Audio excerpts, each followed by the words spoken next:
All right, I call this meeting of the Littleton Planning Commission of January 22nd, 2024 to order at 6:30 p.m. Clerk, roll call, please. Chair Reynolds, Here. Vice Chair Almond, Here. Commissioner Coronado, Here. Commissioner Miller, Here. Commissioner Neely, Commissioner Radulovich, Present.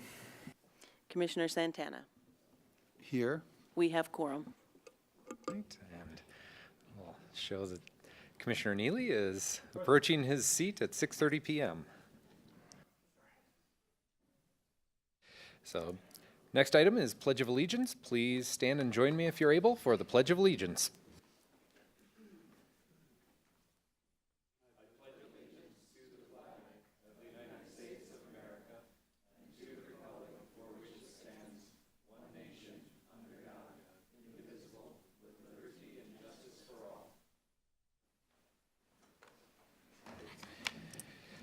Are there any changes to this evening's agenda?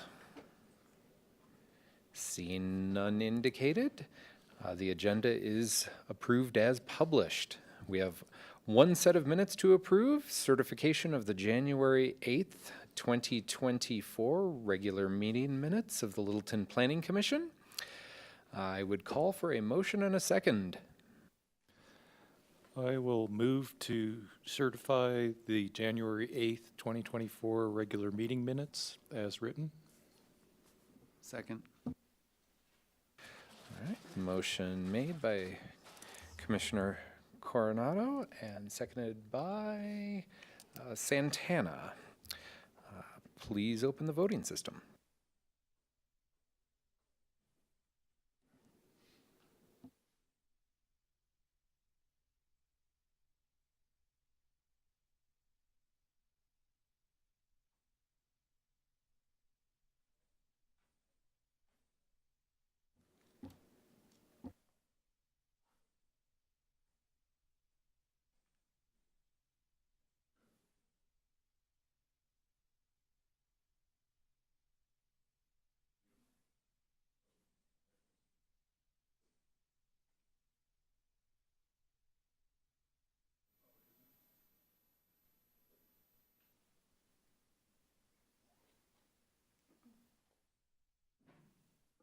The vote is 7 in favor. The motion carries unanimously. All right, thank you. The next item on the agenda is public comment. If you wish to address the Planning Commission under public comment, please sign in on the public speaker form before the call to order of this meeting. However, if you have not signed up, I will allow others who wish to speak to come forward after the folks who have signed up. This is an opportunity to express opinions regarding issues that are not a part of public hearings on this evening's agenda. We will provide a separate opportunity to comment for any public hearing, which tonight is the Columbine Square item. So non-Columbine Square items this evening during public comment. Each speaker is limited to 3 minutes. Please keep your comments civil, and please understand that the Commission is not authorized under Colorado Open Meetings Law to discuss, comment, take action, or respond at this meeting on issues that are raised during the public comment that are not a part of tonight's agenda. So first up, we have Ann Rue, League of Women Voters.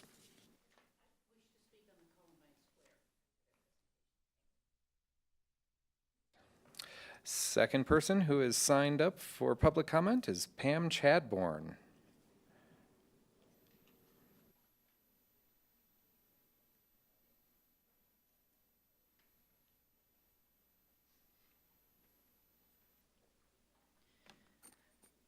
Good evening, Planning Commission. Is this on?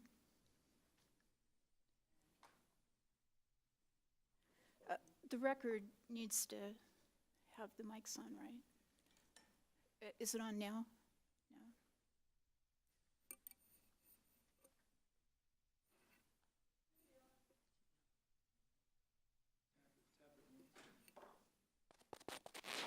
Okay.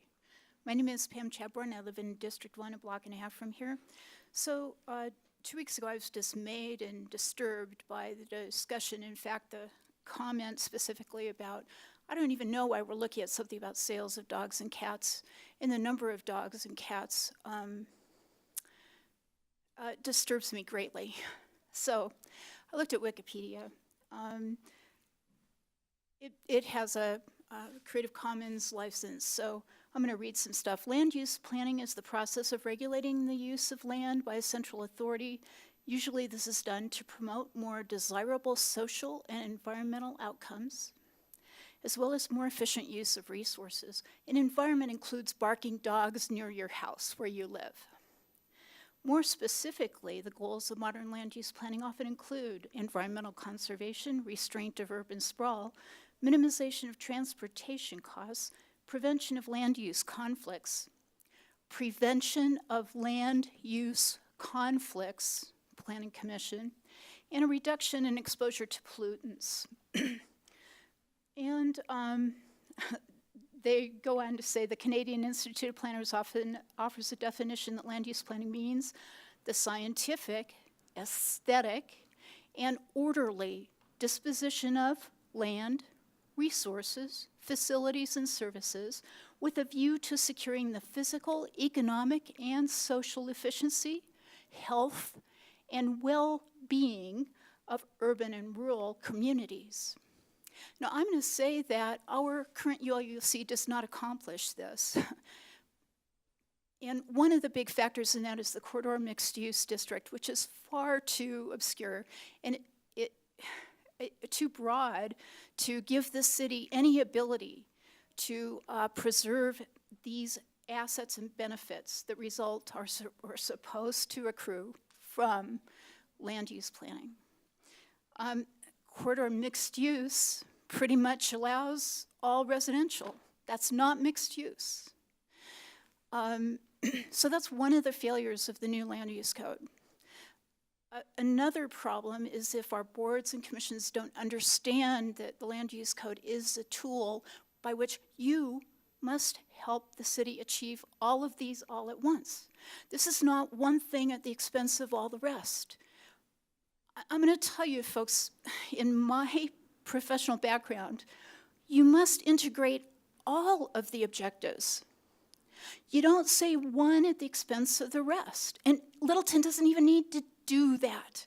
In discussion after discussion that I've heard for years, and you can hear the frustration in my voice, is it's like, oh, there's only one thing that matters, and we'll throw the rest out. That's false.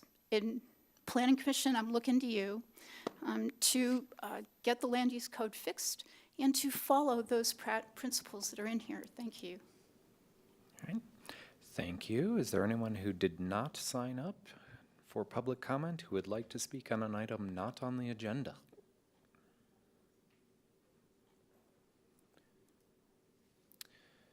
Seeing none, we will move on to general business, of which we have no general business, which takes us to item 7, our public hearing this evening, PC Resolution 01-2024, approving a conceptual master development plan for the Columbine Square redevelopment.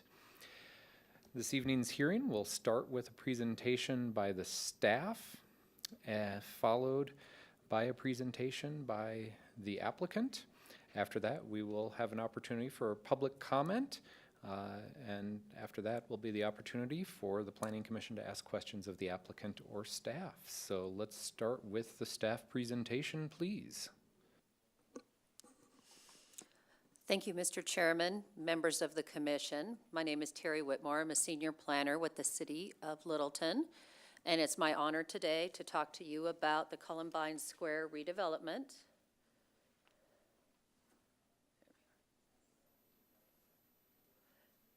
Right.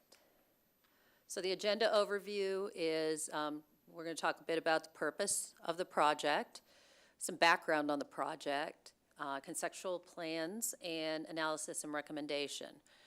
We fortunately have both Public Works and Planning who will be providing some background on the overall presentation from staff, and then also some of this will be discussed by the applicant following this presentation. So the purpose is to look at a conceptual master plan. And the concept at this point in time that the Columbine Square development has brought forward for your consideration tonight is a 380 dwelling unit multifamily residential project that'll also incorporate a mixed use of 6,700 square feet of commercial. This will require adherence to the applicable corridor mixed zoning, which is what this property is zoned currently in those district standards. And that's what we've reviewed through the development process.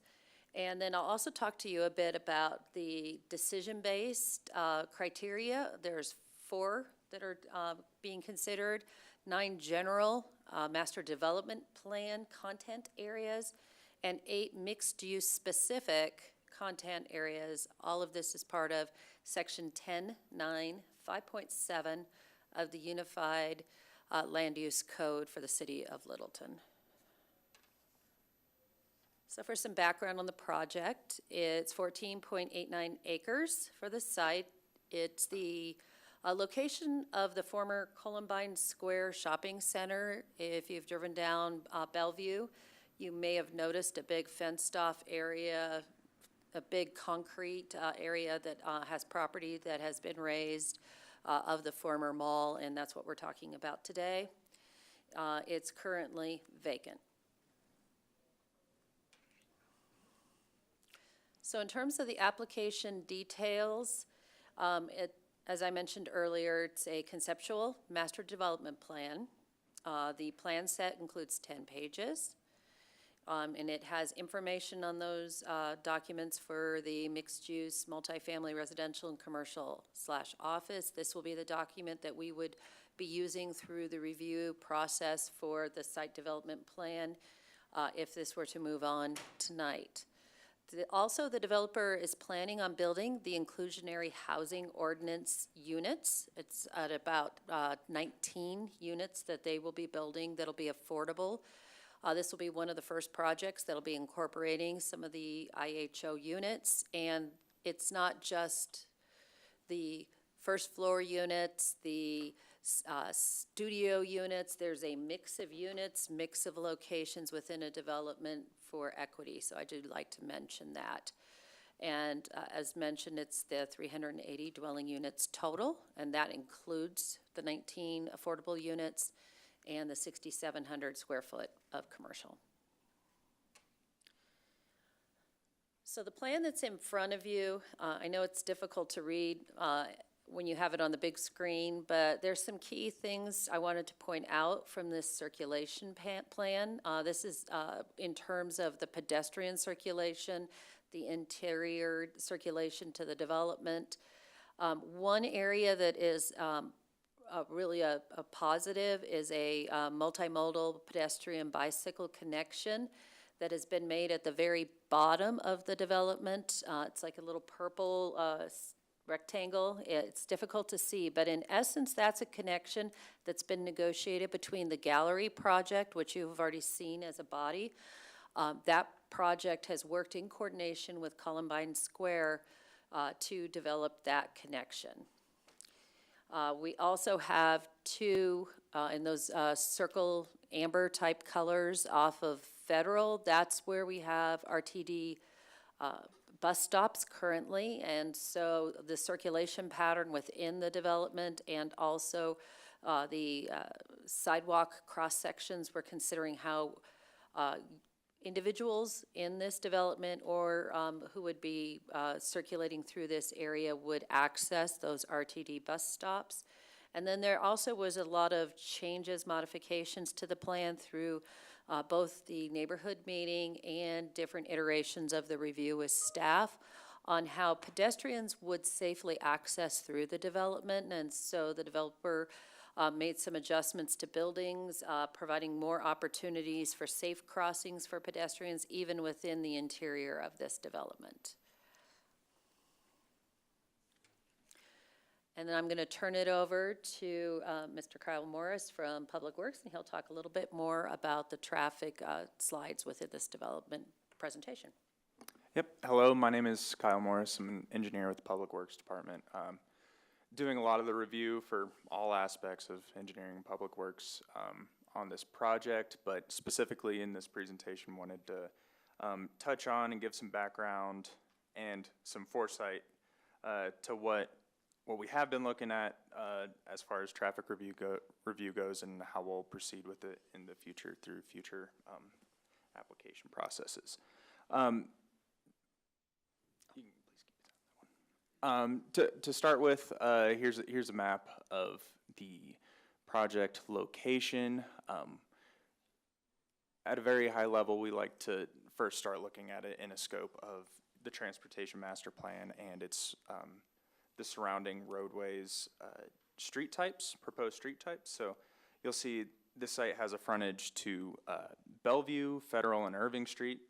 Bellevue is a commercial corridor. Federal is a suburban connector, and Irving is a neighborhood connector. And on this slide, wanted to go through specific guiding principles from the transportation master plan for each of those street types. For commercial corridor, which is Bellevue, typically look at 80, 150 foot right-of-ways, higher design speeds than the other two. The purpose for mobility is really regional connectivity, and bike and ped access can be anything from attached to detached sidewalks and shared use paths. You'll see on this application, Bellevue has a detached 10-foot multi-use sidewalk.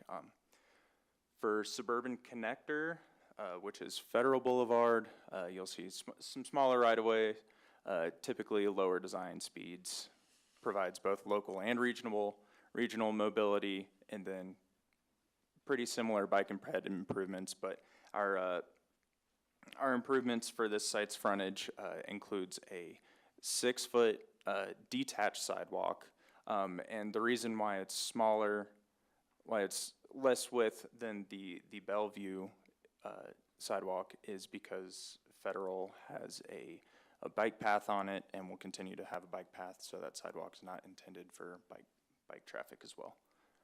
Neighborhood connector, go down in, just to local mobility, slower design speeds, smaller right-of-ways, similar requirements for sidewalks where they're smaller than the Bellevue requirements, and there are bike lanes along Irving as well, with some buffering as well.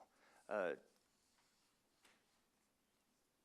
then there is a map of our future full traffic impact study that will be reviewed in detail with the site plan and civils phase.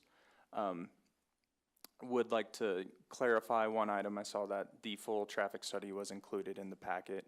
It's important to note that the entire document was not reviewed in detail for the MDP conceptual phase. We treat it like a traffic generation letter at this point. So we look at the trip generation, which is national standard from Institute of Transportation Engineers. We look at that to make sure to get an understanding of the scale of the additional traffic putting onto the network, and then also look at the site distribution of that increased traffic. And here's an overview of what is contained largely in that traffic impact study that was included in the packet, and what we will look for as we go through the site plan and civils process. So within that traffic impact study, it'll have those two first items that I touched on previously that we reviewed at this step, which is the trip generation and the distribution. So understanding the scale of magnitude of additional trips and where they're going to and coming from. We also apply background growth. We largely derive that from growth rates provided by the Denver Regional Council of Governments, and then we will apply that to the anticipated build-out year and a year in the future, which in these cases is year 2025 and year 2040. So we look at it for future-proofing with the entire document. Going back up one tick, incorporating city projects. This one also has a CDOT project nearby.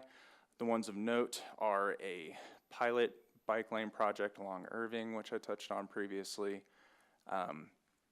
and another city future pilot project along Federal, which will incorporate protected bike lanes. We'll look at adding some buffers and reducing through lanes along Federal. The CDOT project is a Bellevue medians project, but there is also specifically at the Federal and Bellevue intersection, specifically the southeast corner, making some modifications to the signal pole layout and the refuge island size for safety improvements. So we'll include all that in the traffic study. Another distinction that's performed by the developer's engineer, and we review in detail for any capacity impacts. Continuing on with the traffic impact study, we look at all the intersections as we showed, and we can go back to that page, the previous slide in just a bit, but we'll look at every single one of those yellow highlighted sections for intersection delay and queuing. Every single site access is also included for that detailed analysis, and we use that to look at specific access control and treatments. There will also be specific sections looking at bike, ped, and transit. And then anything that's found to be out of compliance or causing adverse condition, the developer is required to mitigate those adverse conditions that are generated specifically by their increased traffic. Thank you, that's all I have. And then, yeah, here's going back to that overview to see all the intersections that we're looking at.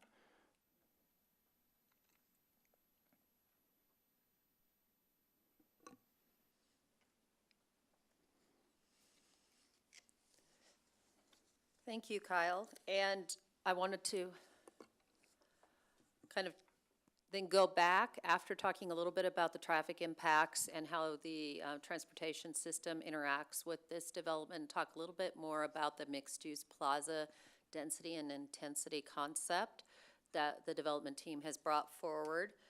Some of the interior buildings, as you will see from this site graphic, will be more of a 4-story residential building with a maximum height of 55 feet.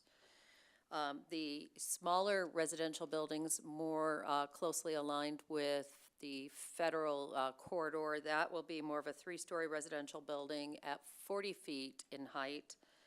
And then you'll see a real small little kind of orangey color building adjacent to that residential. Those are depicting some of the mixed-use commercial areas on site, and they're generally going to be about 30 feet in height. So it gives you a sense of kind of that difference in height articulation throughout the site. Here's some of the conceptual architectural renderings that the developer has provided. You'll see the difference in the different materials that meet the standards that the City of Littleton ULUC code has outlined. They've also worked to break up the facades in order to have both mixtures of building materials to incorporate balconies with many of the units to break up that facade, also to have the roof lines have some of that shift as well, and also to just kind of recognize the environment with its landscape considerations between buildings, and then incorporating all that pedestrian circulation that I showed in the prior slide. The developer has been working with their community through the neighborhood outreach program because this is one of those developments that's going to be providing the units and building them under the inclusionary housing ordinance. They were only required to do the one in-person meeting that was held on February 9th, 2023. As a result of that meeting, the developer did go back to their design and make some adjustments. They provided the Pocket Park on the corner of Irving and Bellevue, kind of push that building back a little bit. We do generally, within our code, try to have those buildings have that focus on the roadway, not be set too far back, but in this case, they're providing that corner amenity that is, provides both a place for this development, but also as that public area that allows that public-private interaction for this development. Also, some of the garages adjacent to Irving have kind of been softened with landscaping. They are pushed up to the road to also provide that edge to the development. We also, through that process, have a lot of the circulation pattern, the pedestrian connections internal, and also the addition of quite a bit of that mix of the commercial between the different buildings that was incorporated as a result of feedback from that public meeting. 4 community members attended, only 2 of those signed in. All notification requirements were met. Residents within the 700-foot radius were notified, and was a total of 454 postcards that were sent out. Signs were posted on site, and the developer met all standards with providing the certifications of the posting and provided that to staff in a timely manner. And from there, the application materials that were included in your packet are listed on the screen in front of you. We had the actual conceptual MDP plan, staff report with city analysis, the proposed resolution and exhibits are included, the applicant's neighborhood meeting survey, that was included in your packet, the traffic generation letter, and then the drainage letter. Other information that was provided that can be looked up by the public on our development activity list on the City of Littleton website includes review comments and responses, title commitments, and will serve letters. So the transparency piece is staff made certain that we're keeping the public informed on the process and progress in this project. So here are the 3 key areas of the Unified Land Use Code that are reviewed through your staff report that was in your packet, ensuring that the project meets the standards for the community. One being the section 10.9.5.7, that's the required MDP content. That includes everything, and I'm not going to go through the full list, but everything from content, density, intensity, phases. This project in particular plans to do just 1 phase when it goes to the site development plan stage following the conceptual MDP. Open space was considered, a lot of these areas that you're looking at in front of you. In addition, required MDP content from 10.3.3.2 incorporated some of the key requirements with a mixed-use development. Everything from having that walkable layout that we've been talking about, the parking requirements, connectivity, livability, and ensuring that building and street relationship that also I talked a little bit about, and some of those changes and modifications from the plan that were mentioned in the staff report. And then the 4 areas of the decision criteria in front of you from 10.9.5.7 are layout, quality of the design, zoning district conformance, and natural resources.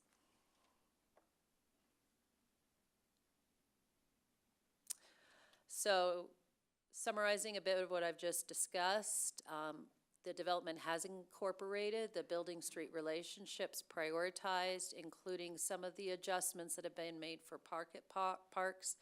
There is one area adjacent to Federal where the development, in recognizing the natural resources portion of the content we're talking about, had to pull back the buildings a bit because of the drainage system and the pond that is located on site. Scale of the development meets the corridor mix standards, but it also incorporates open space, amenities, and the pedestrian accessibility that's important for a successful development. The layout of the project also incorporates breaking up the scale, some of the block sizes, developing a Main Street concept for the entryway, where outside parties would be accessing those commercial uses. Trying to balance both pedestrian and vehicular traffic, drainage on site, again, for the environmental protection was mentioned, and incorporating parking throughout the plan and having that context sensitivity and the street relationship prioritized. So with all that being said, staff recommends approval of the conceptual MDP for the Columbine Square redevelopment project located at 5151 South Federal Boulevard. Thank you. Thank you for the presentation. Call the applicant and their team to come up to the podium to present.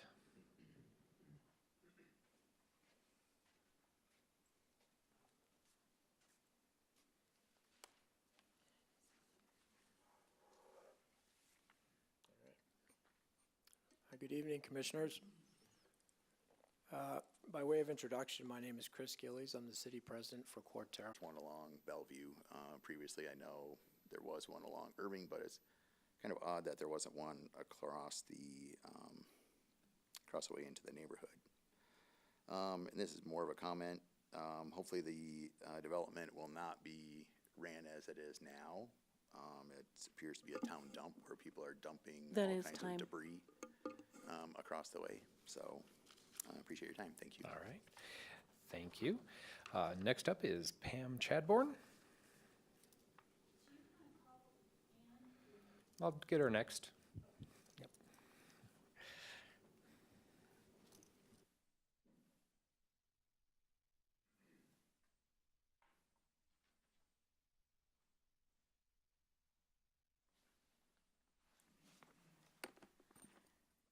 Planning Commission, my name is Pam Chadbourne. I have a block and a half from here. Have a long history with Columbine Square. We, the people, have fought it for a while, and valiantly and successfully. I do want to say that retail did not fail here. I want that on the record. Management ended leases and vacated all the tenants by 2012, 2013 for their own reasons. Their investment portfolio, their U.S. offices are in California. Their investment portfolio had over 60 properties at the time, income properties, many offices for doctors or student housing or whatever. They get a lot of income coming from those properties. They usually have about 5 that are vacant. And, you know, that balances the portfolio in terms of taxes. So Columbine Square did not fail as retail, and that needs to be on the record. For Littleton, the best and highest use would be retail, because there's already townhomes, apartments all around here, hundreds, almost 1,000. So what we need there is neighborhood retail, and the bones of Littleton, the good zoning that we had before, intentionally created a walkable area here. All the neighbors, single-family homes in this range of townhomes and apartments could walk to this local business. It was zone B1, neighborhood business, and it served the neighborhood well in that way. It's one story, surrounded by parking. That created a lot of borrowed open space. Those of you who were here, Kenda Keys said, borrowed open space, and we can see the mountains. Bellevue, beautiful view going west. You see the mountains. This is a defining character in Littleton, and this will block those views. So these fall under some of these things: context, location, scale, design, density, and intensity. Too intense, wrong use. And I'm just going to point out, it's ironic that I'm mentioning that shopping at the King Soopers, that King Soopers is in Englewood. The previous zoning brought people from Federal Sheridan to shop in Littleton. This increases residential who go outside of Littleton to spend their money. It fails in so many ways. Also, if I were in planning, I'd mark a lot of this stuff down, but one thing I have to say for traffic, the S-curve on Federal is a killer both ways. There are two blind curves. Colleen Gray was killed on Federal by a person coming off away from King Supers and on Federal. And that blind curve is part of that, and traffic didn't even mention that S-curve in solving the problems they want to put. You want to put more people here? There's so much wrong with this, Planning Commission. I would vote no. Thanks. Thank you. Next person signed up was Ann Rue. I moved you over to this item.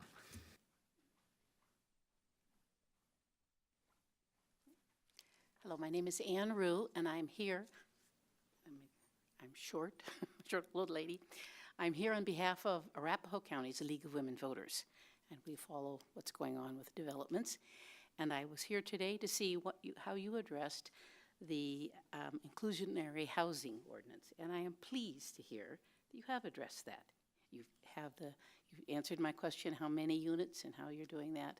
There's a critical need for housing in this county and all of the metro area. So I am pleased to hear that you have addressed that and you have addressed the questions we had. Thank you. Right. Thank you. That concludes my list of people who have signed up to speak this evening. Is there anyone who wishes to speak who did not sign up?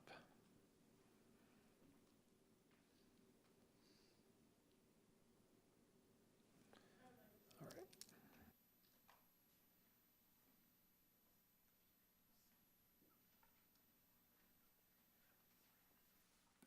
Good evening. My name's Kathy Mullen, and I live in Inglewood off of Irving, about 4 houses in from Bellevue. My concern with all this is the amount of traffic that's going to be created. My street on Irving is a major school route for the buses. It gets plowed and stuff.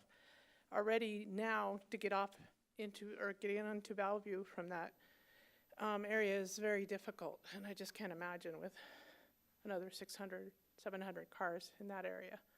So that's my only concern. Thank you for letting us know. Is there anyone else in the audience who would like to speak regarding this item?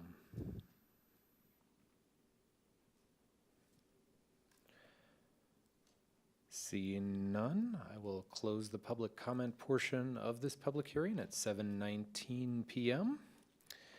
And I'll invite commissioners to ask questions of staff. I did take a few notes during the questions. First up was a public notice question about the signage and sort of where signs are required, and why not one on Irving? Thank you, Mr. Chairman. This was actually a question that the developer asked at the time they picked up their signs. There were just 2. Our ordinance specifically only required 2 signs. So they were more than willing to put up a 3rd sign, but recognized that the code indicated that 2 signs on the site were what was required. And so they chose to sign the 2 higher intensity roadways for this development. Thank you. And could you also talk a bit about, one of the concerns was about light pollution, and just perhaps give an overview of Littleton's lighting requirements and requirements for, full cutoff and things like that? Certainly. There are specific requirements within the Unified Land Use Code that set out standards of lumen and also talk about how much, the best way to say it is in essence, the lighting cannot extend beyond the property lines of the development.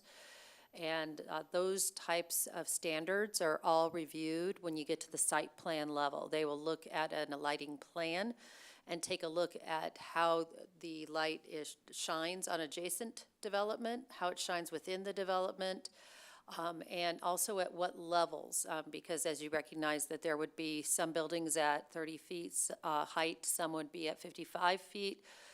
You don't want to have a situation where a higher building would then shine in adjacent buildings, especially recognizing that we do have residential development as well. And so looking at a residential unit itself and having lighting, having going into a bedroom or going into the bedrooms of adjacent residential properties will all be something that we take a look at that site development stage. Another item that was brought up was on Irving Street, and it sounds like there's a speed indicator on the street now and potential plans for traffic calming or speed humps or anything like that. Correct. That's hesitate to commit on additional traffic calming, specifically speed humps. But we do have an ongoing pilot project that is being conducted by our transportation planners, and they are looking at the effects of that. And then I think there are some questions and concerns just around traffic generally and how operations would work at some of these intersections. I heard particularly about the Irving intersection. Yeah, so what we look at this step in the application process is, as mentioned before, mainly just the trip generation and distribution. As part of that, what I can address now is the distribution application part of that, and because of the many accesses along Bellevue, along Federal, it's not all going to be concentrated on Irving. Irving will probably likely be the least used street of it, and then it'll be spread out pretty well.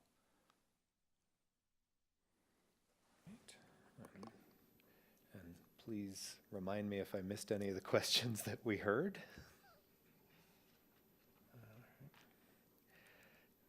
Okay, and I guess we will start with Planning Commissioner questions for the applicant or staff. I think we'll start with Commissioner Radulovich.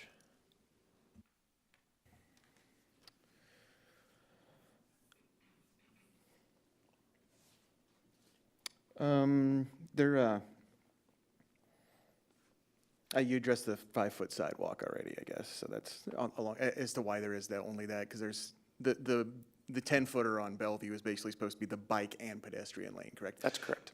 Is that 10-footer going to extend in front of the bank as well, or is that? No, it's not. That's just because it's outside of the developed property frontage. Okay, is there any plans to do that? Not that I'm aware of currently. Okay. It's one of those where if we don't connect the whole system, it's not effective, I suppose. agree. And I understand these target stock to opportunity, things of that nature, but it's definitely something that needs to get looked at. And also, when I was on the transportation board, I know that there was possibly it was in conjunction with the work that was done at Prince and Bellevue, where that was a CDOT project, and I know they tried to attach a 10-foot sort of multi-use pathway along that area, along the south side of Bellevue, or in front of the Home Depot. And I know at one point they were looking at trying to get you guys were looking at trying to get grant funding through I believe the Arapahoe County to sort of extend this as well. Has there been any progress on that? I believe no updates on that, but just to reiterate that we wouldn't be requiring this if it wasn't our overall goal to have it throughout the entire corridor. So it is an overall goal for us. Okay, so it's still in the hopper of Absolutely. of things that would likely be done in the future if we Definitely. had billions of dollars. Definitely. There was a mention in the report I was reading of possibly putting a parking garage on site. Do you have any idea where that would be located if it were to be a possibility? I think that was in reference just to like 5 bay stalls of garages. We don't have any intention of putting a concrete, actual structured parking garage Okay. here. All right, thank you.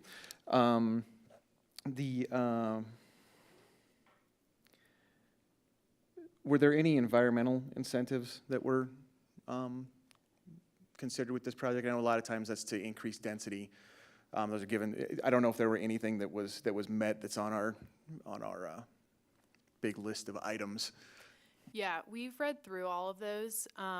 We're not currently talking about specifically using any of those incentives, but it's really important to us that we try to incorporate any of that we can. So, you know, examples being white roofs, solar panels. We basically do EV chargers at all of our communities across the United States.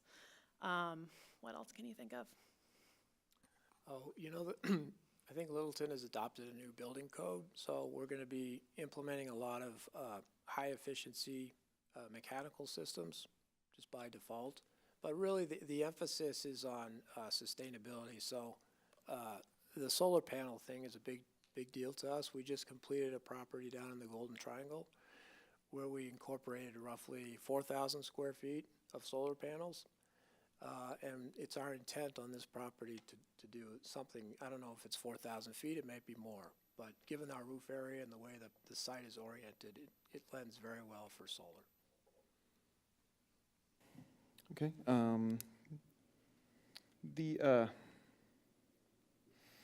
There just seems to be very little commercial space here compared to how big this lot is. It's 6,000 feet. This is very rough math, but if I were to consider how much square footage is on this property, roughly about 1%, at 6,700 square feet, that's 1% of this area is going to be commercial, where in the past it was a bigger area, which I understand that's not here anymore. But just from both the city point of view and the applicant point of view, and I don't know if anybody's here from economic development, but is it viable to have more commercial here, or is this sort of the maximum that can be done? One of the reasons that we do these mixed-use areas is to basically give the commercial area their customers to a certain degree. That's one of the incentives for things like this. I just would like to know, what the thoughts are with that. I'm sure. You know, the discussion regarding commercial space could go on for a long time. How much is enough, is not enough. For us, again, it's about sustainability. The commercial space that we want to provide, we want to see as successful.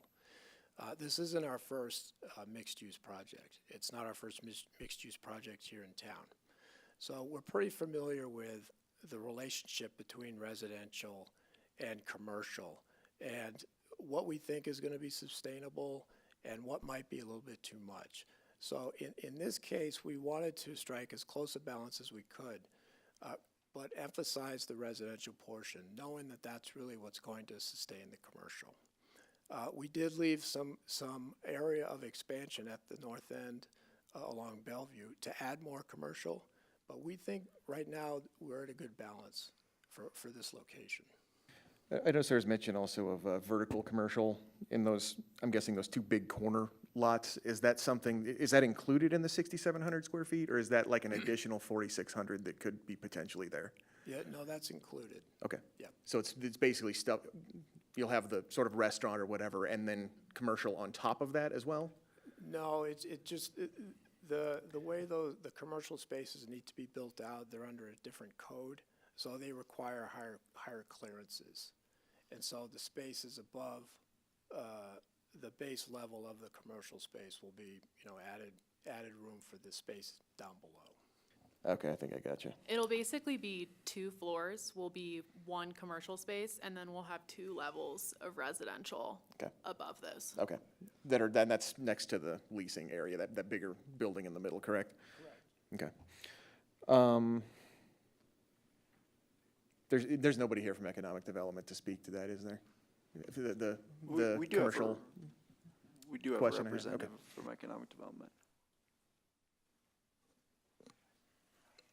Hey, good evening, Planning Commission. Brian Garner, Economic Development Manager for the city. So generally agree with what Chris is saying about the commercial aspect to this. We generally have consternation when there's a loss of commercial space in the city being converted for residential use. So we really took a hard look at this when it was proposed, and frankly, it's a terrible location for commercial, for retail in particular. It's really off the corridor. It's going into a primarily residential area. So in terms of visibility and access, it just doesn't have the right bones for a strong retail area. If it did, this would be a different proposal in front of you today, I think, so. Okay, thank you. Okay. And I know that we've already had a discussion a little bit about this, but the sort of progress or, I don't know what it's called with this development. Is it the gateway or whatever? The area off of Federal, it's like the main entrance to this. And the challenges with it. Is it true we can't basically put a signal here just because I'm guessing the distance from the site distances don't let it happen at the current speed limit, correct? Site distance is not necessarily a factor in the lack of signalization. It would be the MUTCD standardized warrants that we look at for that, and currently the projections all the way out to 2040, I believe. And once again, I didn't look at the traffic study in detail, but from what I saw, it don't warrant the signal itself. Yeah, I've got it pulled up in front of me, the 2025 one at least. Like the left turners is probably the one I'm concerned about, and it's like 42 in the morning, 26 at night out of the site, and the projection is 20 in the morning, 23 at night to go from left off of Federal into the place. And I'm almost positive those numbers are not going to warrant a signal, correct? I think the bigger concern here is probably going to be what we do with pedestrians, because that's one of the ways out of here to avoid getting on a gigantic street if you're not a professional cyclist is to go across Progress to get in behind everything where there's a bike lane, and that takes you directly in town. I know you'd have to cross Santa Fe, but that's where the bike route is to get to downtown. And I know you said that there's a project in this area that they're looking at things, and they're going to basically put protected bike lanes in, and like I don't know if that helps this particular situation. I just would like to know what is going on with this intersection, if anything. Would you guys like to answer that? I think you have. Currently, what I've seen is the recommendations don't show any specific improvements other than an access connection, but like I said, that's something we will look at in detail with the site plan and civil plans. I know it's probably disappointing to hear at this stage, but it being conceptual, it's yes, I understand it's conceptual, and it is disappointing to hear. What I do like is that basically the buildings are set back further, basically by force because of the detention pond there, in order to improve sight lines there. Correct. Which could produce something novel here, like the sort of pedestrian stoplight or something to that effect to assist people to get across here. Because if we're putting this many people or this many units here, eventually people are going to cross this street. They are. I just, I mean, I personally, I would like to see left turns cut out of this totally. I kind of don't see a need for them if this is what the numbers are. I mean, people inside this particular site could go north to Bellevue and get on there to effectively make the same movement. And I know that this may not be our area of expertise, but this is a very, very difficult, weird spot that is going to get worse, probably. Absolutely. And I will say that in the civil plan review, we do always look at site distances, specifically with fences, existing vegetation, their proposed landscaping plans. So as we go forward with that is definitely a big parameter that we look at for geometric layout. Yeah, just to augment on what Kyle was saying, we've given that a lot of thought as well, because we want to emphasize pedestrian activity, cycling activity, to increase the connectivity, particularly as you go eastbound, because that's where a lot of the infrastructure is, right? So, you know, if I were a resident here and I'm a cyclist, I would look at that intersection there at Progress. It doesn't get very heavily trafficked, and like you said, there's some good sight lines there where you can space it out, but if I were going to go south, I would probably go down to the pedestrian connection at Berry to get over to the east side of Federal. And that would shoot you then down south to Bowles, There are great trails down there that will shoot you underneath Santa Fe and get you to downtown Littleton. Or you go east on Bellevue and just follow the lights on Bellevue. So there are options there. We don't have everything planned for that intersection at this point, but it's something to be mindful of. I understand that it's, because that crossing at Berry is fairly new, and if I'm on foot, that's a long ways away. Yeah, yeah. Particularly if I'm on foot and I'm 55 plus like the other community. But this is, it's just something that needs a harder look. And it's a tough spot. But at the same point, this, I think, is our problem as a city. Correct. It's a tough nut to crack to a certain degree. That's correct. I know you had mentioned that there was like 60% of your. Actually, am I supposed to only be doing staff questions right now, or do we just doing the whole shebang? All questions, please. Okay. You had mentioned that this is a transition area, and I think that it is, because you're moving from the commercial into residential. And I do appreciate, because I looked at the original plans. I wasn't on the commission then, but I looked at the original one, and it had the 3-story building right up against Irving, and that's been, for the most part, taken care of. You spun one of the buildings, and now it's the shorter faces it. So it's an improvement. And I do appreciate that there's at least a stepping down to a certain degree. These aren't all 4-story buildings. They're all, most of these are actually 3-story buildings.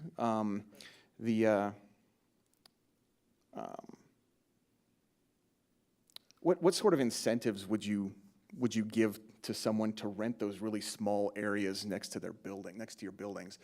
Because that's a new thing that I don't think I've really seen before. And I can understand the thinking, because people are not driving downtown anymore to go to work. I mean, would it be like a reduced rent for someone that lives there, or would it be, I just kind of wonder what your vision is for things like this. Yeah, well, we're not looking to offer an incentive, really. We're actually looking to charge rent for it. Yeah, that's what I meant. Like, but like, if you were to have someone from the outside, it would cost like X dollars. But if it's a resident of your community, maybe they get a little bit of a, since you're dinging them twice to a certain degree. Well, we'll just see what the market bears, but we would like our residents to take advantage of those, because we think they're the logical person to rent them. And we do think there is value there, even for the residents. So it just remains to be seen. But this phenomenon of people working from home really is shown to be, whatever the near future holds with regards to a recession and companies gaining leverage on bringing employees back to the workforce. I'm not sure it's really going to go back to the way it was before COVID. I think this dynamic is here to stay, at least in some substantial form, for quite some time. So that's why we wanted to try this out and see what kind of market there is for it. And we think there is going to be a good market for it. Okay. Any ideas on what your prices will be roughly? I know that though it's God knows how many years out, but let's say it existed today, what sort of price range are you looking at for most of these units?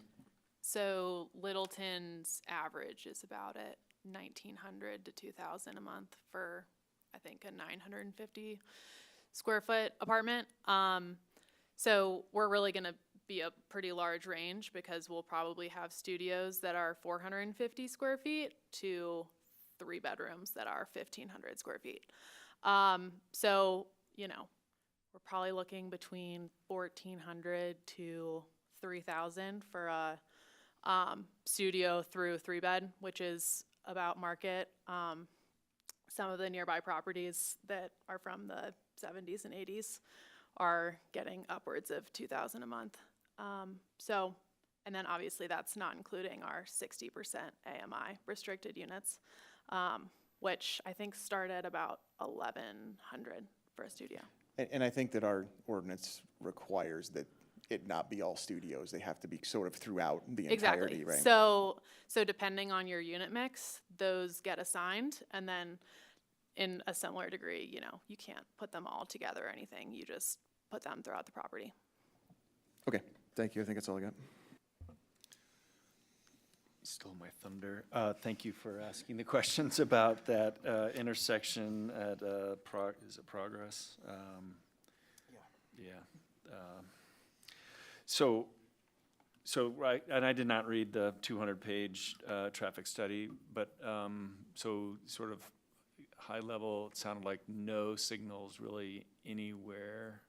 So, right, Progress or That is what I've Hooker. seen, So- the first draft, but once again, have yet to do a detailed review, and we'll provide that with their first submittal with the site plan process. and then actually you also clarified, so my understanding, so with the IHO, it has to be a diversity of units, not necessarily just studios, I think is what the applicant mentioned, so just to clarify. I think That that's what is we just heard. correct. Okay. That's all I have. Okay, a few questions for the applicant. There was a mention in there of food and beverage concept. Could you explain what that means? I think the idea on that kind of restaurant would be something that's fast casual, that you know, went up and ordered and sat down. We'd love a brewery. We'd love a coffee shop. We are working on a deal in the Golden Triangle and are putting in a vet and a dumpling and dim sum place right now. I think both of those uses would be great here, but we'll work with we'll work with a broker, a retail broker, and try to find the best uses for both our residents and the community. Okay. Also, there was a mention, I see on the conceptual plan, it shows the dog park, but it mentions a playground, but it doesn't have it labeled on there. Was there an idea where that might be located? Yeah, we were obviously still in design, kind of trying to figure out the best spots for all of our amenities to go. But based on our last discussion, we were thinking the park that's towards the interior of the site, to put the playground there and probably fence it off. Okay. I was thinking, just looking at the plan, that the dog park might go best there in that central area, and the playground, you know. We on can the look other at side, but okay. I think these two other questions I have are for staff. One is on the traffic analysis. There's 90 units here, but the traffic analysis projecting well over 2,000 vehicle trips per day, which just seems a little out. I mean, is each unit really generating 10 trips per day, or is that, because the commercial seems pretty small, it just seems a little out of whack. Could you explain? They are, so actually, multifamily will produce a considerably higher number of trips than I think one might think that, I don't know where you live, but where someone might think, but they did absolutely follow the standard procedures for trip generation, and that's correct. I will say, I think what you're looking at also might have a decent amount of commercial included in there as well. For example, the coffee shop that I was including, I think showed like 500. So that was obviously a really large amount that I'm not even sure is completely accurate. But we should be able to hone that in a little bit more as we figure out the commercial, just as through design.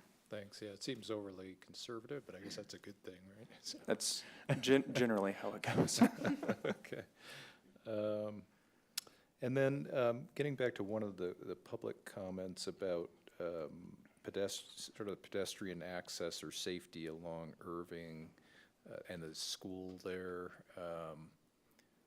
I don't believe there's sidewalks along the south side there now, or if there are, they're not in very good condition. So this would be adding a sidewalk along Irving, so would we basically be improving the pedestrian connections along Irving Street here? Yeah, along our property line, yes. Yeah, so I think, just a clarification, that's on the east side of Irving, I believe. Right. So along the entire frontage where there's a current gap along Federal as well, that they'll be filling in the gaps in sidewalk.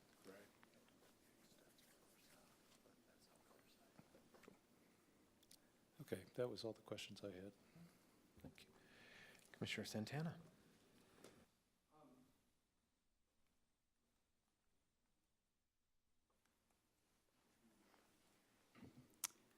Thank you for the presentation. I'm excited to see something happening here. I didn't get a clear answer on the question of the lighting plans. Are you going to be using dark skies compliant lighting or any kind of light tempering philosophy in the work you're putting in here? It's a lot of asphalt parking spaces. It's a lot of open area at night to light. I'm just concerned about, I like what Littleton seems very bright, so I wondered if you had thought about that or would consider it. Well, we think about that a lot. There are a couple things we need to be mindful of. The city has lighting requirements that we'll have to comply with. A photometric plan, I believe, is part of the site development plan process. So that we need to be mindful of that. But we are a residential use. So what our neighbors were talking about are concerns for us as well. So when you look at the specs that we provide in our suburban communities, you'll notice that a lot of it is downlighting. You know, it's meant to just light that area specifically, whether it's a walkway or a corridor, things of that nature. So that's high on our list. We're very mindful of it, and we'll incorporate that to the extent we can, code related in our design. Yeah, it may be that our code needs to be a little more forward thinking on that, but thank you for considering that and being appreciative of the impact that lighting has on other people in the neighborhood and the city in general. I share Commissioner Radulovich's concerns about the traffic situation along Federal. It's currently a 40-mile-an-hour road. Is the city intending to, this is a question for staff, is the city intending to develop any traffic calming along Federal at this point? There is a future pilot project for de-buffered bike lanes and pedestrian safety, which is hopefully will kick off in the next couple of years or so. But yes, there's no active concrete plans written down, but assessment and pilot projects within the next couple of years is the goal. To me, you know, one of our, in our community plan, our comprehensive plan goal, there's a goal, LNC3, that says that ongoing and effective collaboration between land use and transportation planning to ensure compatibility among decisions and actions taken with respect to each. In this case, we have a place where there will be 1,000 new people, approximately. Could be up to 1,000, 380 units, 2.5 people on average. That could be up to nearly 1,000 people. We have another unit, another development right next to it, another several hundred units. So we're adding 1,500 people. A lot of energy put into traffic reports, which are almost exclusively devoted to vehicular movement. But the real movement here seems to me the 1,500 people that will be dropped at this point. And to the question of the economic development staff, the commercial mixed-use district that Cortera is building into is really the broader 2-block radius. There's already a lot of commercial in this area, but what we want to do as a city is make it possible for these new residents to easily and comfortably and safely get to the King Soopers or the subway that's 2 blocks away.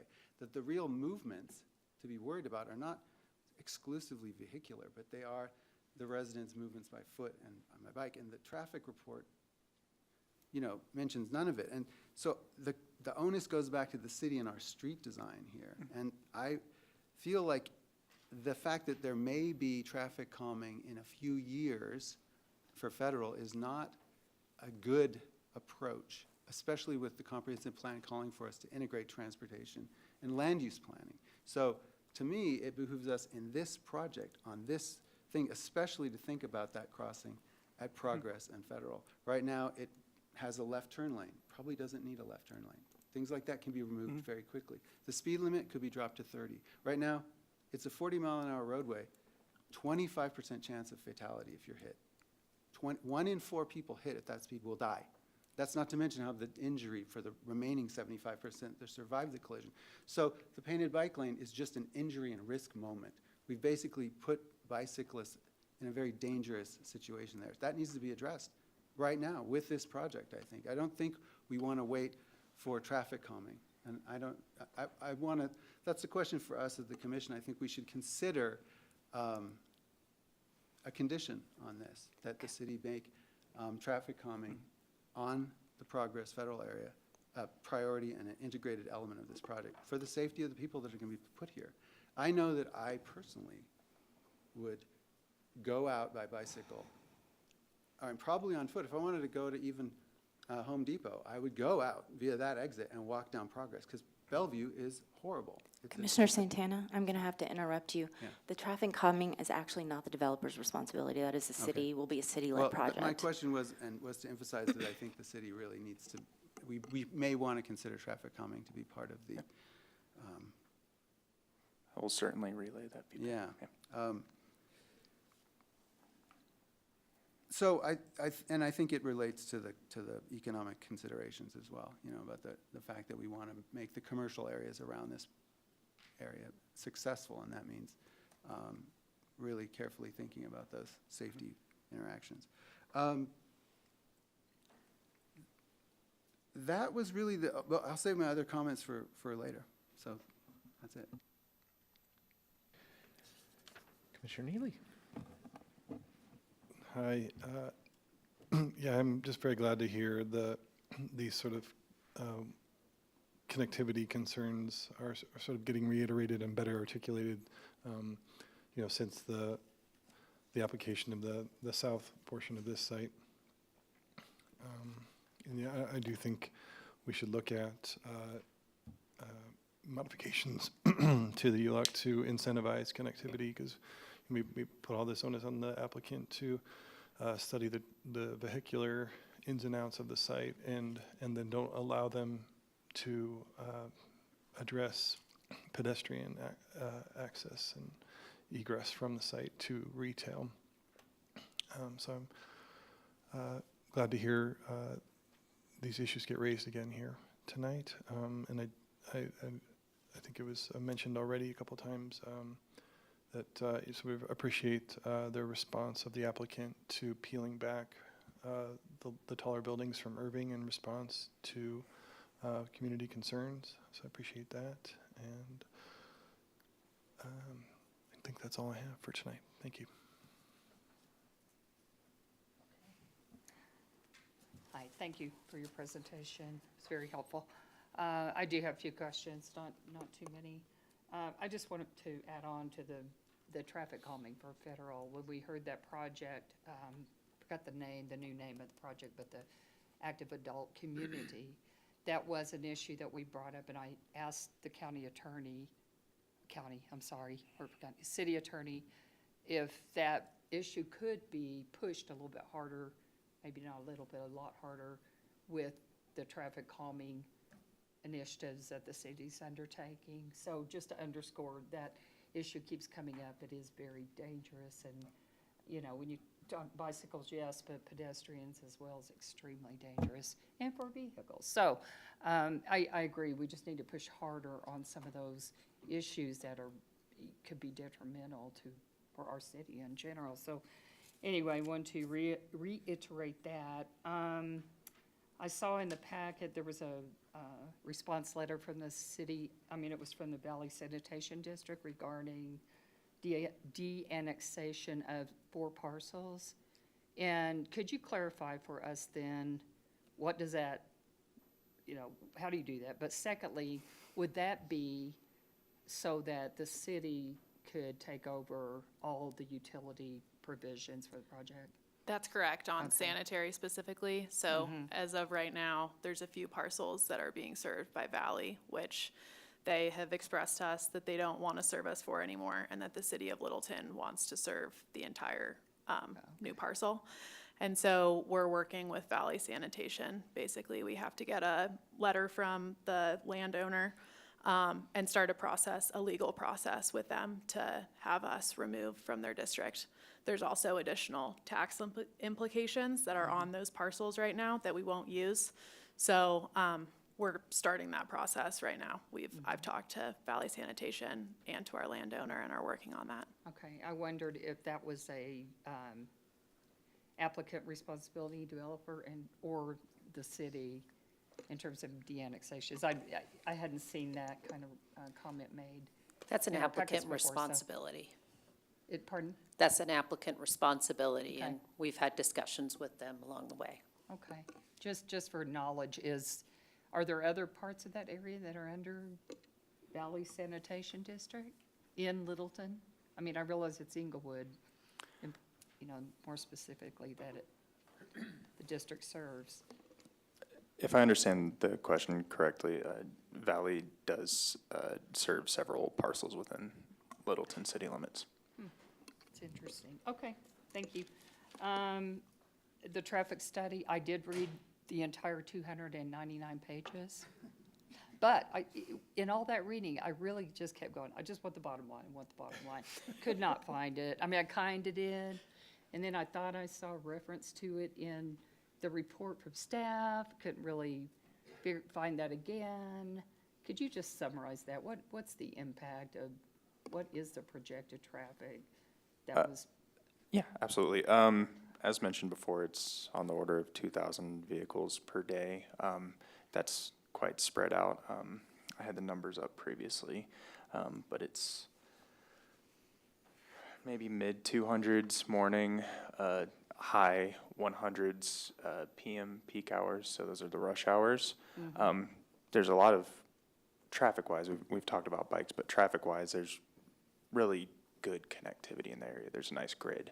I believe the initial findings were that the existing network can absorb all of that, but I do have to look closer at it and provide comments. Even in the summary, it just didn't flat out say, okay, this is the bottom line impact. How many more vehicle trips per day, for the whole development? And for reference, I think there is one in here, but I think page 4, there's an executive summary, a couple I paragraphs. saw that once and then I could not find it again. And it was very hard to find in the 299 pages of traffic report, but it's okay. Thank you for the clarification. Okay, and I saw too I think it was the applicant's package, that there was a mention made that this project is under contract. And just wondering and I guess it's okay to ask this, our attorney will tell me, no. If this decision tonight is imminent for the closing of the project, or is it tied to site development plan?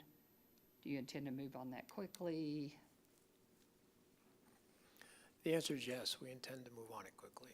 Okay, is it predicated on a decision tonight, the closing of the project, the actual? Well, effectively, yeah. I can't get into too much detail because it's a business transaction between us, but these meetings here are critical components.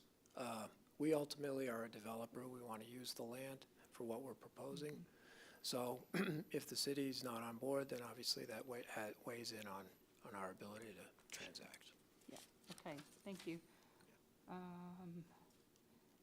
Part of that, and it's just a follow-up to that same question, is, it said in your proposal that you're looking at development in 2025. So that seems, somewhat aggressive, and certainly understand when you are holding property or contracting for property, you want to move on it. Correct. So it almost sounded like the entire development might be developed in 25, but anyway, could you just clarify that? Is that you hope to start construction? Correct. Ideally, we would hope to start construction this year. But, we're at a certain level of the process within the city, and we still have a ways to go yet. We still have to go through the technical site development plan, building permit plan, things of that nature. So, and as you guys all know, that takes time. So, but our goal is to get through that cycle here as quickly as possible, ideally here this year. And then once that happens, we're ready to buy and move forward and break ground. It'll take us roughly 18 months, 16 to 18 months to bring the first apartments online. And then it'll roughly go another 6 to 7 months after that for completion. So total completion would be somewhere in, well, I'm no math whiz, but end of 26, is that right? Probably 27. Yeah, early 27, somewhere in there. But a single phase, there'd be no interruption in construction. Right. Okay, thank you. That's it. All right, and I think most of my questions got answered along the way, so thank you everyone for the questions. I did have a couple additional questions. One is about the future commercial that's at sort of that northeast pocket park and how that relates to the minimum open space. I'm looking at the open space plan and looks like it's providing 26.7% open space, and just wanting to confirm that if that converts to commercial, the site would still meet the open space minimum. Yeah, I think part of that is gonna just be how the code is interpreted from a multifamily versus CM perspective, because the actual commercial has a lower requirement of open space than the 25%, I believe, that is on multifamily. And so obviously that would need to be a consideration, and we need to make sure to satisfy the code with the requirements, but that's something that we can work through with the city at a later date, if that makes sense. And also through design as well, there'd be an open space requirement. Yeah. That's probably what you're talking about. If I may as well, I don't have the full calculations or figures, but if it helps, the mixed-use development in CM is required to have a minimum of 12% open space. So the likelihood that you eat into 50% of what you're looking at now is probably on the low end of the likelihood scale. So, thanks.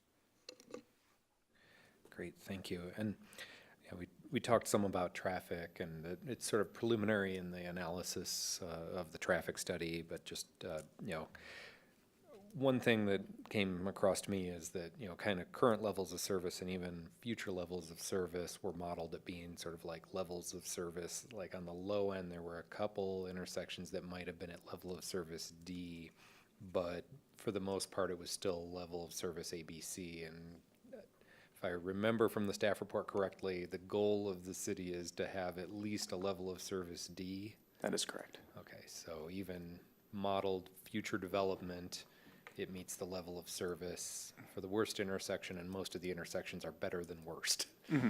Okay. Okay. The pocket park that's at the northwest corner of the site on Irving Street, is that available to the public, or is that just an amenity more for the residents? Both of these parks that are on Bellevue aren't gonna have any fences. They're probably gonna be fairly passive parks where we're not gonna have a playground or a dog park or anything like that. But since they're open, they're definitely open to the community as well as our residents. And the comments, I noticed there was a conditional comment letter from the city of Englewood, and one of their main comments, other than getting into sort of the technical details, was about the ADA ramps on Irving Street at Bellevue. And, you know, is the city planning to improve those, or is that a project improvement? And I'm not sure if that's for staff or the applicant. In this case, so you're asking at Irving and Bellevue, it is where the project specifically fronts those ramps. So not necessarily across the street, but the ones directly adjacent to the project or the development. And yeah, I appreciate the input we heard from economic development about sort of the, you know, sort of the economic realities on retail and commercial, and just, you know, for those who are wondering about the corridor mixed zone district, is there a certain mixture of residential to non-residential that is a minimum in that district? You know, for example, if you're developing a site with, you know, X square footage, a certain percentage of that must be commercial? So no, there's not a requirement, not a minimum requirement. There are a number of residential-only uses that are allowed within the CM, as well as on the flip side, office and commercial-only uses as well. And this is less of a question and more of a comment. I'll add to the pile of members of Planning Commission who are commenting about, you know, with some concerns about that progress intersection, and, you know, maybe the city can look at pedestrian hybrid beacons for that, which are designed for high-speed roads like Federal. And, you know, I think we've talked a lot about residents of this development, but if there is indeed a brewery or cafe or something that's going to be, you know, maybe attracting off-site, there are a lot of apartments within walking distance on sort of the southeast side of Federal there. And yeah, I think, you know, Commissioner Santana pointed out at 40 miles an hour, that's potentially a very dangerous crossing. And I've driven that street and seen, you know, people taking refuge in the medians, on the landscaping. And it's not an ideal environment at this point for pedestrians, nor for cyclists. I will also say not one of the bike lanes I would ever use in this city. I think that's all the questions I had. Did anything else in the answers come up for anyone? Yeah, just one quick, hopefully technical question. I was just looking at the Google Earth images of the site, and there's some really attractive power lines along the south side of Bellevue. I wonder if they're going to be undergrounded as part of this project, or? No, we consider that an amenity as well, so. No, I actually think it's a city requirement that they are buried, but we would do it in any event. Okay, thanks. I forgot to ask about, there are a few parking garage structures on the site plan? Is that parking for residents, or is that other use parking? It'll be for residents. Residents can rent a specific Okay. garage that they could park their car in. Because it doesn't look like there are a whole lot, but I just wanted to ask that, so. Yeah, I think we'll, just through design, we might try to maximize that more. We've found in our other communities that people really like having a garage. And so that's something that we'll look at. Okay, and then just the number of parking spaces, it sounded like you would hone in more on that as you move towards site development. Yeah, phase. we're correct? currently at about 1.3 parking spots per unit. But that's something that we'll work through at site plan. Okay, great, thank you. Chair, I had a question. If we could bring up slide 5 from Terry's presentation, that would be good. I had a question about the sidewalk design in there, and just whether the applicant or the city would consider, so it's the details, applicant details, that one's good enough. Yeah, the detention area has a sidewalk that looks like it's been pulled in quite substantially from the flow of the other sidewalks. And I wondered if you would consider, if there's any actual strong reasons not to bring that closer to the flow.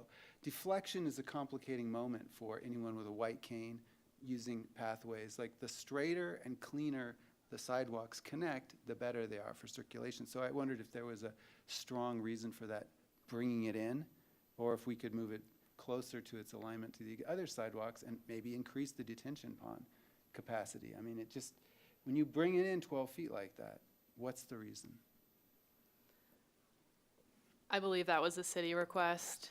That was a city requirement, and that typically goes towards making room for future improvements. I know we've already talked about Federal being overly designed, but it's reserving space for things like future possible bike protection, other pedestrian amenities. I certainly agree with your assessment that we want to avoid as many deflections as possible, and that's one of the site details that we'll look at. with the site plan and civils is that smooth connection Yeah. and keep it as, I guess, streamlined as possible. Kyle, did any of the city other planners share with you the letter I wrote that conveyed the county traffic guys' concerns about this being, so. Correct, So yeah. to me, it seems like what we wanted, what would be preferable here was, would be to maintain the same sidewalk relationship you see on the rest of the project and other city streets, and to reduce the capacity of Federal. But if we wanted space, the right-of-way to be gained would not be at the cost of pedestrians, but at the cost of the vehicular traffic here on an over-designed road. Correct. So I'm glad that letter was shared with you. Thought it had really good analysis of this overbuilt road. All right, well, that's some concern, is just that we think about deflection around the property and its consequences to wheelchair users, white cane users, and everybody else. It should be very strongly justified if we're going to do a big jump in like that. And I didn't know if the applicant had wanted that, or if it was coming from you guys. It was a city. I think it's something to reconsider. Thanks.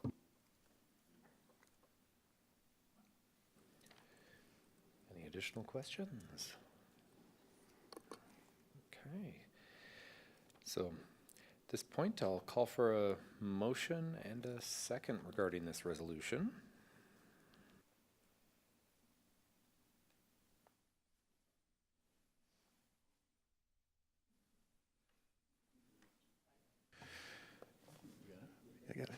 I move to approve PC Resolution 01-2024, approving the master development plan conceptual for Columbine Square redevelopment located at 5151 South Federal Boulevard. Second. Who seconded? Miller. With a motion made by Commissioner Radulovich. All right, discussion, and I think I'll start with the comments at this end. All right. First of all, we have 4 big decision criteria in front of us. One of them is zoning district conformance. I think very clearly you've fulfilled that requirement. For the CM district, this is pretty much as good as we're going to get, I think, in terms of the mix of commercial and residential in this day and age. And I'm comforted by the presence of so much other commercial in the district. So I feel very, very good about the project on that decision criteria. In terms of layout, I very much appreciate this Main Street spine you've built and the attention to improving the pedestrian crossings within the property. I think the layout is good, better than the last time we've seen it, and I think the real challenges lie somewhat outside the boundary of the parcel, and that's going to be on our side to really resolve. But in terms of deciding on this particular MDP, I think the applicant has done a very good job. Quality, I like the renderings. I think we have a lot of runway ahead of us to really improve the look and feel of buildings in Littleton, but you have certainly fulfilled what I think are the quality requirements of our current code in what you've presented. In terms of natural resources, all I can say is the retention pond, your formal connections to the sewer line systems and making those amendments are taking care of that aspect of the decision criteria. So on the 4 basic criteria, I think this is a very good, a solid yes from me. I have serious concerns about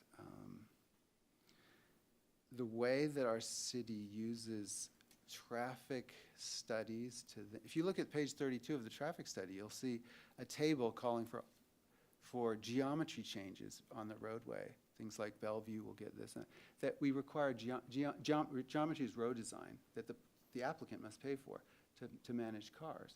But we don't have a process for, and I respect our city attorney saying this is, that we can't ask for city street design changes for pedestrian and bicycle infrastructure, but yet the traffic studies suggest that we do that for vehicular concerns. And I think there's a mismatch going on here between the city's goals, and so that's a big concern for future projects. I think we need to address that. I think that geometry changes should include not just vehicular needs.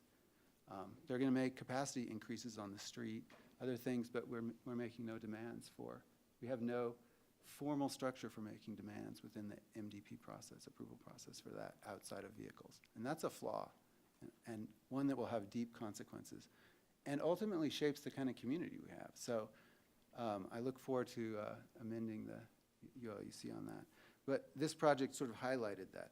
I think in the future, I do appreciate that your plans presented a circulation plan for pedestrians and bikes with dotted lines. But I think in future, Terry and Jared, those would be better drawn with actual pedestrian walk lines. The dotted lines through the parking lot suggest a kind of waltzing through, and I understand it shows the general circulation, but had to look very closely at the design of the sidewalks to see how you had made the pathways within the site plan. So in terms of my review process, that was a challenge, and I think we would be better served by a different kind of illustration there. But overall, that's my few cents on it. I think it's a good project, and I'm glad you're moving forward. Any comments, Commissioner Neely? Just another sort of reiteration that I think we should look into incentivizing pedestrian connectivity beyond a site and beyond these, sort of owners' bounds. So I think that's really what we're after in terms of healthy walking communities, and not incentivizing someone to drive 200 yards to go from their house to the grocery store. I think we can do better than that, and so I'm glad we're sort of bringing these issues up for us to, process improve. And I appreciate the applicant's response to some of the comments that were heard last time in terms of internal connectivity and respect to the neighbors on the west. So thank you. Commissioner Radulovich?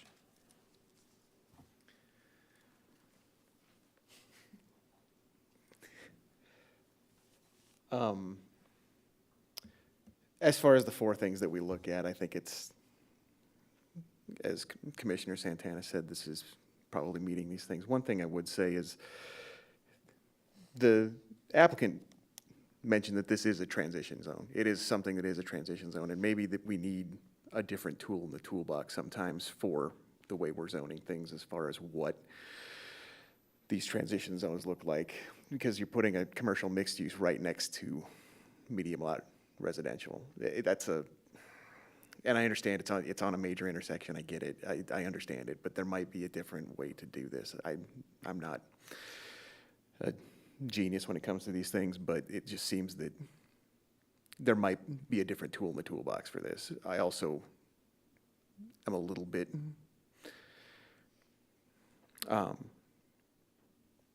concerned, I suppose, about that triangular area that's on the other side of this particular neighborhood that is also zoned commercial mixed use, that has effectively like a small strip mall that has, there used to be an old Safeway there, if I remember right, a long time ago, over off of Lowell.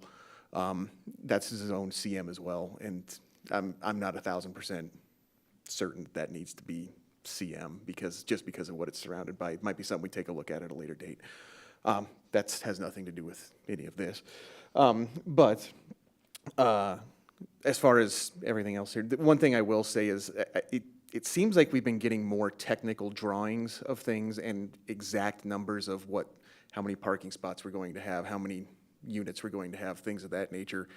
And we didn't get that this time. At least maybe I missed it. It just seems like we normally get like the sort of the big engineering sheet that's got, this is what the building is going to look like, things of that nature, and that wasn't included this time. I don't know if it was done, and I just did not see it.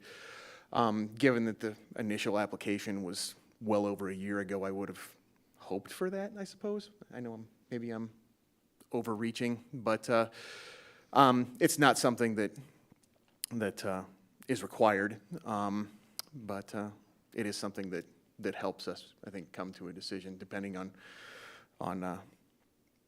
if you are actually providing more parking than is needed. That's a good thing for us to know, things of that nature. Because I think the one just to the south of it, they knew exactly how many units they were sticking in there. They knew exactly what they were doing, and it's just an ask, I suppose, for future applications. Thank you. Yeah, I'll just reiterate what Commissioner Santana said. basically that the 4 criteria are being met. I think I would add on that the quality of design, I think it is an improvement. I do appreciate the sort of sensitivity that you've made on the west side of the development, building placement. Buildings are oriented east-west, so you're getting those sort of the smaller end of the buildings facing the neighbors, and I think that's an improvement, and plus how you're setting it back. Yeah, so I think it's an improvement, so thank you for supporting it. Okay, yeah, I have to say, I really like this plan, and had an opportunity to review the prior plan when it was combined with the O'Toole site, and that I supported that, but I think this is much improved for the following reasons. I think it's a stronger grid, and there seems to be a better organization of spaces and massing that I think will contribute to better ability to orient yourself within the neighborhood, better traffic control, and then which really leads to pedestrian safety. So, you know, I think that there's a vast improvement here, and I really appreciate that. And I also appreciate that the applicant has worked with the neighborhood to the north to work on that transition, which I think was one of the hangups that we had last go around, is, you know, how that transition worked, and softened it substantially. So in terms of the 4 criteria, the layout, I think is a vast improvement. The quality of design, the aesthetics and unique visual interest, I think it appears that appropriate materials to be both attractive but also responsible, cost conscious. There's affordable homes here, so you have to do what the market will bear. And I like the architectural approach of the blend of traditional and modern. I think that's going to work. As far as zoning district compliance, I have no question that it fits within the zoning district. And as far as natural resources, it's a vacant site. You know, I think that usually goes to either, you know, storm drainage issues with respect to the South Platte River, or preserving existing mature trees. And I was looking for existing mature trees, and it looks like there's a lot of Siberian elms out there, and there's a lot of trees that have been hacked under the water line, under the power line. So there's not, I don't think, any significant natural resources that can't be restored as part of this plan. So I support the plan. I think it's a good one. Thank you. Vice Chair Holm?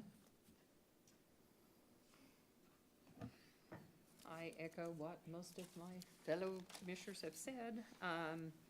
I do applaud you for listening to both the input that we gave you as well as that of the staff and the community who came here, the neighbors. I think you did a very good job of listening and making some changes that were maybe a little contentious from the last. I think there are vast improvements, as Craig said, in the overall design and layout of the property compared to the original. It was just amazing. I'm not going to go through every criteria other than to say that I feel that it does meet the criteria. The enhanced open space and addition of pocket parks, at least one, maybe two, is very important. I like the way that you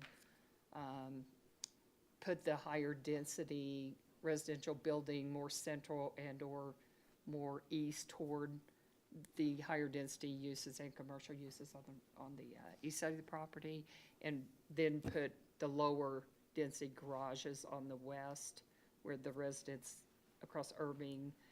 I mean, last time it was just like, you know, a huge, I guess, a corridor effect, I think, from what we saw initially, and that's concerning. And I've been beating the drum to at every meeting just about that we really have to look at those transition standards when we look at the ULUC, and you've heard me talk about it ad nauseum, both here as well as in other meetings. So I just don't feel like that we ever really, that we are being loyal to what the intent of that those transition standards were and what was discussed through all the planning. So anyway, I'll continue to beat that drum. And I started making a list of ULUC issues that are being brought up. So it's not terribly long yet. Let's see, affordable housing, good, because I think last time it was very wishy-washy if you were going to work toward that or not. Same comments around approved bike and pedestrian access, although it's improved but not quite there yet. And the coordination with the 55-plus community, I think is, that just seems to have worked out better overall, that project was kind of separated, and then now there's some good coordination, it sounds like, between the two developers. So anyway, overall, I think you've done a yeoman's job of listening, incorporating, and coming up with a much better layout and product than it was before. So thank you. Yeah, thank you. And I think we spent a lot of time talking about how things could be a little more ideal from a pedestrian and cyclist perspective.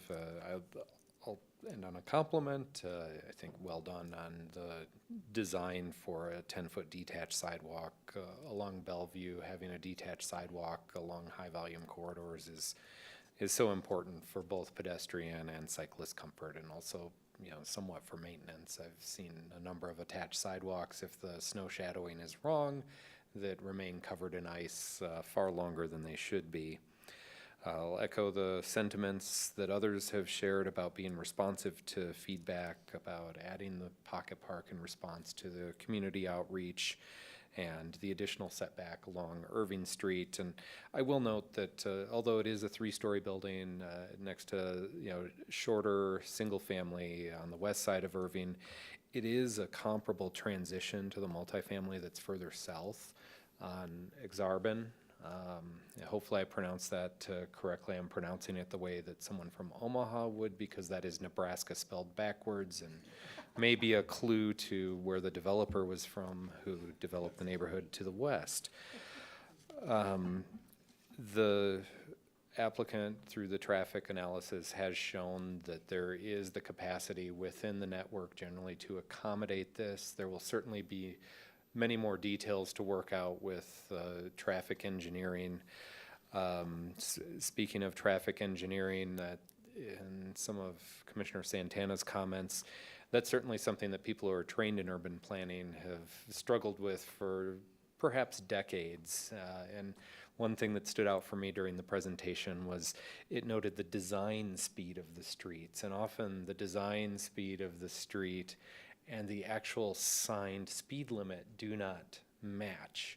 A lot of times the design speed is actually higher than the posted speed limit, which, as someone who's trained as a planner and from lived experience driving on such streets, if you don't design the geometry for the precise speed you want the vehicles to drive, they will drive the design speed regardless of the signage. I suspect the design speed on Federal is actually far higher than 40 miles an hour based on the speeds I've observed there. So that if we are looking at our infrastructure design and construction standards and those sort of technical documents at some time in the future, I'd certainly encourage those in the engineering to involve the planners and to take a really close look at the actual design of the streets and design them so that traffic is encouraged to travel at the actual posted speed limit. But that's sort of a negative note to end on, so I'll conclude by saying I agree with the folks who have pointed out that it does appear to meet the review and approval criteria as outlined in code, and like many of the other folks, I will be supporting the motion. So at this point, I will call for a vote.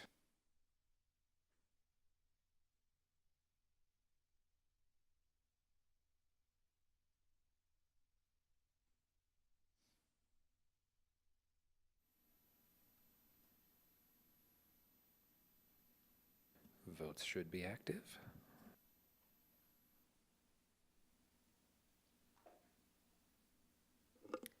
The vote is 7 in favor. The motion carries unanimously.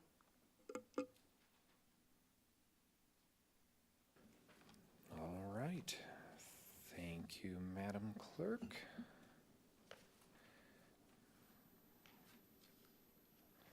And thank you to everyone who came to the meeting and toughed it out through the lengthy discussion and questions that we had, and really do appreciate taking time to speak your mind at these hearings. It is so important to have this public process when making these sorts of decisions.